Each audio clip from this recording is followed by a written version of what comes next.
700 teachers in Yuba City hit the picket lines today, taking a stance over better pay. The move comes after negotiations between the union and district stalled. Teachers want a 13% pay raise to bring them back to the state average. The district only offered a 3.5% pay raise.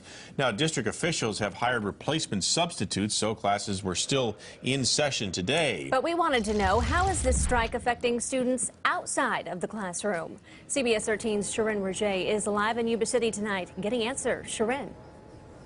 Sam and Adrian, this strike is certainly having an impact on our student athletes here at River Valley High School, Yuba City High School, even on the middle school level. Some of these teams are missing their head coaches who can't coach because they're on strike, and those we spoke to tonight are hoping for a resolution soon.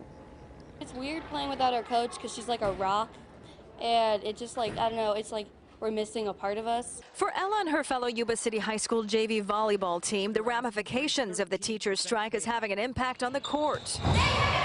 With their head coach on strike, another member of the coaching team, whether a volunteer or someone outside the Yuba City Teachers Association, is stepping in. I feel kind of lost because she's like the one who gets us going and she's the one who gets us motivated. According to the Yuba City School District, if coaches, assistant coaches, or teachers who typically volunteer at games are members of the Yuba City Teachers Association on strike, they must step away from their team. If they strike, then all of their duties are suspended. Extremely disappointing. I mean, my daughter played her first game yesterday and her second game was canceled, put on hold, because there are no coaches to coach it because her coaches are teachers. Middle school games are canceled for the time being since most of the coaching staff are teachers, but for high school teams, especially football, where this makes the biggest impact, walk-on coaches are filling in. They shouldn't be affected by adults making decisions. Eric Nickham is the interim head football coach for Yuba City High School. All three head coaches at both Yuba City High School and River Valley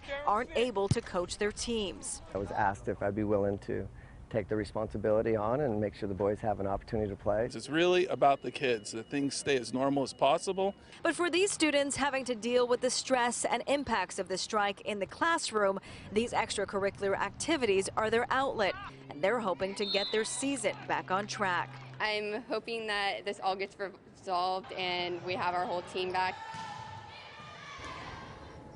Now, of course, there are other sports that are impacted, from cross country to tennis, but some good news is that the interim football coaches tell me that these games will be played as scheduled. The athletic directors for both high schools are not expecting cancellations, at least as of right now.